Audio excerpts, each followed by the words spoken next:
Good morning, welcome back to another video. It's a short video today, something a little bit different to what I've been previously doing. The last video I uploaded was on vinyl wrapping the van, and that's still in progress. That's taking a little bit longer than I'd hoped, and I've been working on my house and doing all sorts of stuff. You know how it goes, life gets in the way. Today's video is on that little beastie, the BMW X5 that's out of focus. It's going to be outside because I've got this thing, BMW Z4, which has a broken valve cover gasket. It was filling up with oil around the spark plug holes. But anyway, this is in the garage awaiting parts, all stripped down, ready to rock and roll. But yeah, let's go outside and show you what I'm up to. So I'm all set up to change the rear brake hose. So bearing in mind, this is the offside, driver's side, rear. Yeah, and you're probably wondering, well, wait a sec, that looks like the old one and that looks like a new one, and you would be right in thinking that. However, despite the old one not leaking, you can see that it was about to go and the near side was leaking, so I changed that. But with regard, I mean, look at that, look at the state of that. But that's scrap. The new one yeah, is all on and it all works. However, if I take you around the back here, you'll see, sadly, it's weeping here, and this sort of machine bit that mates to the caliper with two copper washers and a banjo bolt just isn't sealing. I've cleaned the surface of the caliper. That machined piece that you see in silver, it's just not quite square. I've tried running a flat file over it, but yeah, I can't get it to seal. So what I've done is bought another one. So yeah, here's the other one, different supplier now, and it's effectively this flat part that mates to the caliper that just doesn't appear to be sealing. So yeah, I need to get that sorted. So obviously, before we go ahead and start taking off the actual brake hose, we just need to get ready effectively for the job. So we need to start by unclipping all these little bitty bits, which is never easy done on the camera. I'm going to take the brake pad wear sensor out. That's looking a bit worn, isn't it? But brake pad depths are absolutely fine. I think because I reused the old one from memory, so we'll just put that out of the way there for later on. Little trick I'm going to show you.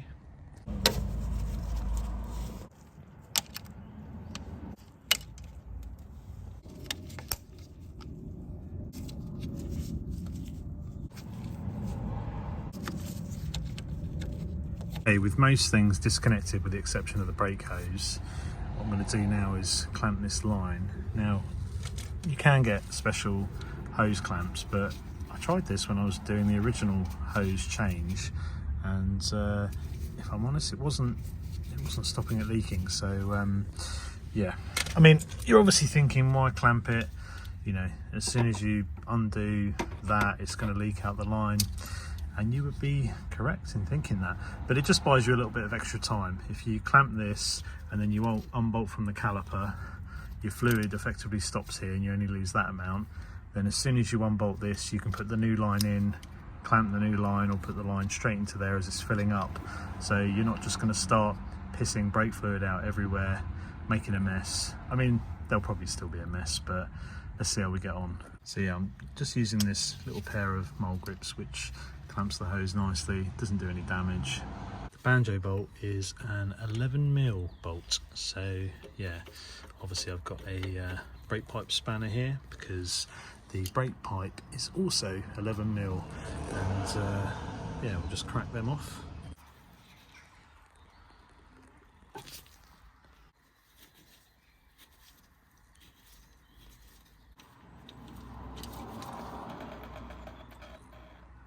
So there you go, we've got that end of the hose off, and like I said, we've lost a minimal amount of fluid. So now we need to undo this side of the hose, and when we do that, we obviously have a hard line that we don't want to be clamping because we'll damage it. And as soon as that's off, we want to be putting the new hose straight on, and then we'll have a bit of time as that new hose starts to fill up, so we won't need to clamp the new hose. We can just whack it on and start to put the banjo bolt in. But actually, before we do that, if you're doing the original line, I've already done this, you want to be considering cleaning up this area here, just to make sure this surface is nice and flat, nice and clean. I used a tiny little bit of sandpaper to do that, and yeah, so that'll be ready to accept the new hose.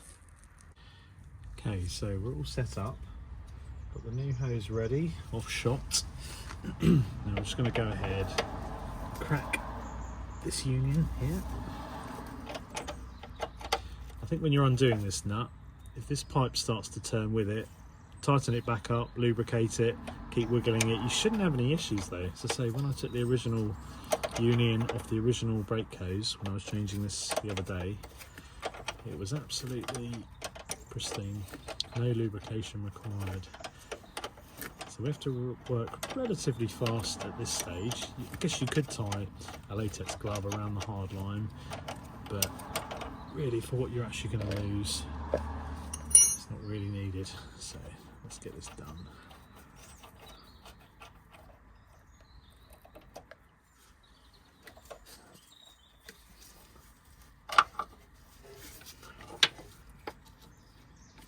Let's pull the old brake hose out.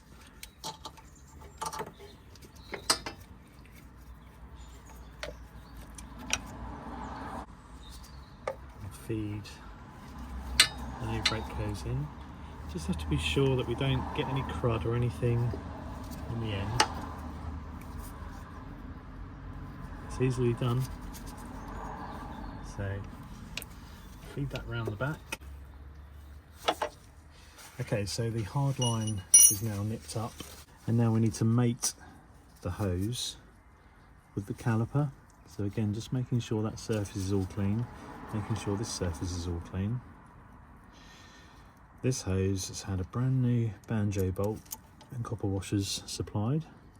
The other one had a brand new set of copper washers supplied, but no banjo bolt. So we're just going to find our way in and do it up by hand. Okay, so that's screwed in by hand. Let's nip it up. And that's the thing, you're crushing very soft copper here, so it should just be nipped like that. And that's it. That's pretty much in. So now it should clip into its original locations. Everything's clipped back together.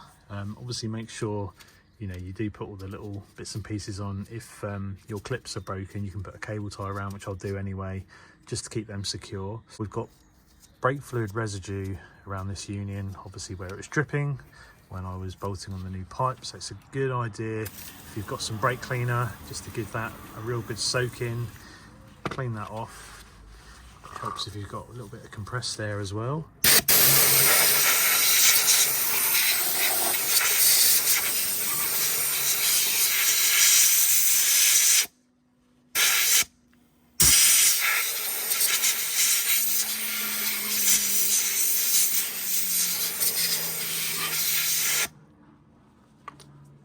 The reason we're doing this is because obviously brake fluid is quite corrosive to pipes.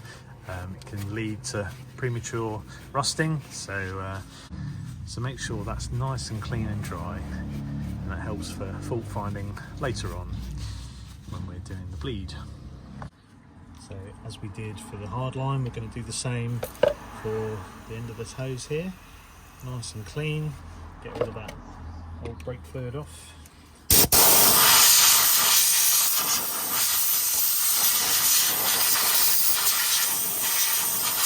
Make sure that's nice and dry, as dry as it can be, just to help spot any leaks later, if there are any. We're hoping there aren't going to be any. Okay, so we need to go about bleeding the system, just to purge any air from the system. What I'm going to do, obviously I've hooked up a clear tube going into a clean container. It's always good if the container's nice and clean. allows you to inspect if there's any nuggets in the system or any detritus. Now initially I'm just going to open the valve and just let that sit for a bit. Top tip, give the caliper a few taps, and also it's a good idea just to get the piston wiggling a little bit. That can be done with a screwdriver. Okay, so I'm going to nip this back up and we're going to stick the pressure bleeder on. So for those of you who don't know, this is a pressure bleeder. Yeah, we're going to stick this on the end of the brake fluid reservoir. It's all filled up with brake fluid, well, as much brake fluid as I've got, and then we're going to pump it up to about 10, maybe 12 psi, which will put pressure into the brake line, into the hydraulic system, and then that will enable us to effectively do a one-man bleed. So we'll be able to open the bleed nipple, purge the air from the caliper, and that should be it. So let's give that a go.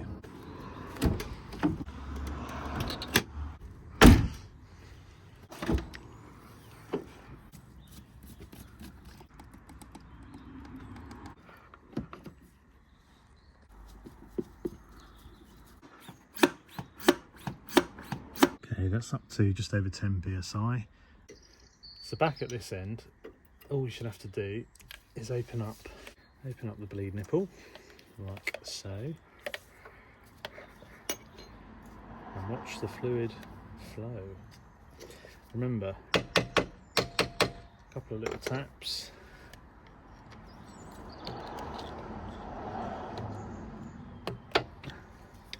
giving that a wiggle.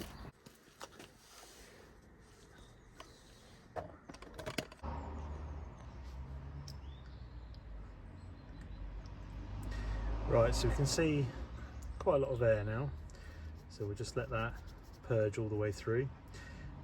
Should keep an eye on the pressure bleeder itself just to make sure it's topped up with fluid, but that will pretty much purge most of the air. Okay, so with the pressure bleeding done and removed from the fluid reservoir, it's good at this stage to assess the level. Now the level is just a little bit above max, so what I like to do is use a turkey baster, just suck a little bit of fluid out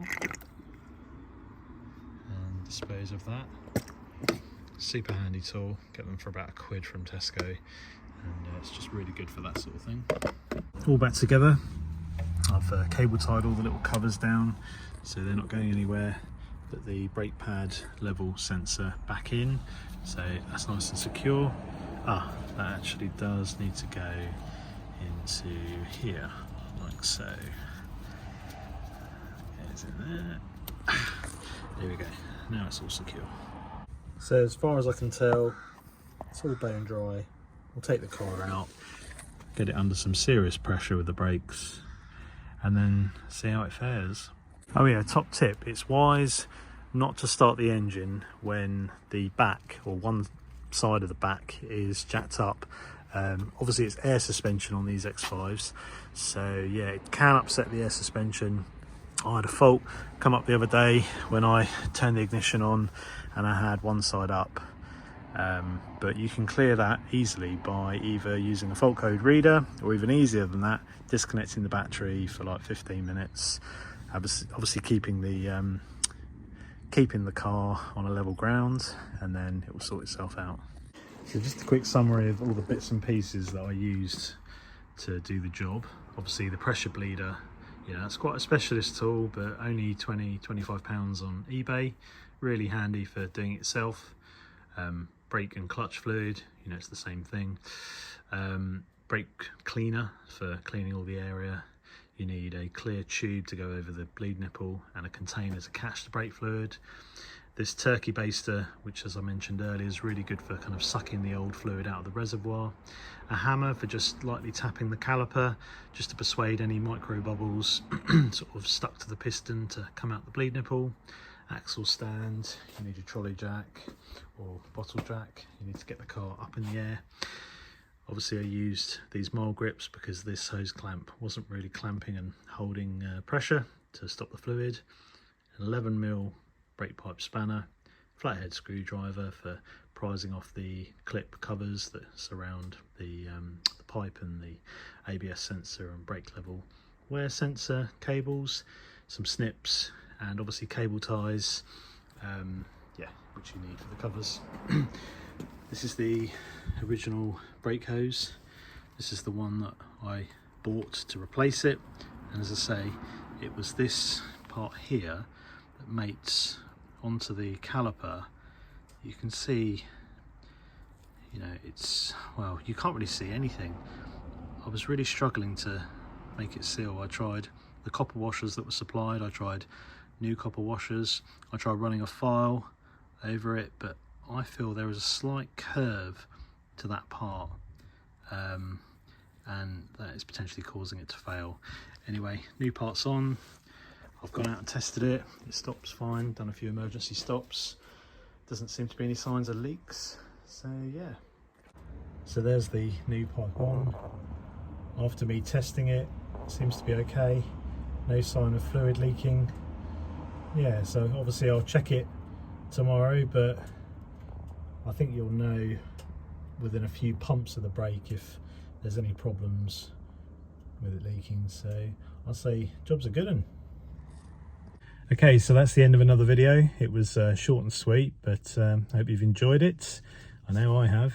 I'm hoping the problem has now been fully rectified. It should be. There's no sign of leaks. So yeah, we'll just wait and see, really. Bit of a disclaimer, obviously don't use this as a how-to.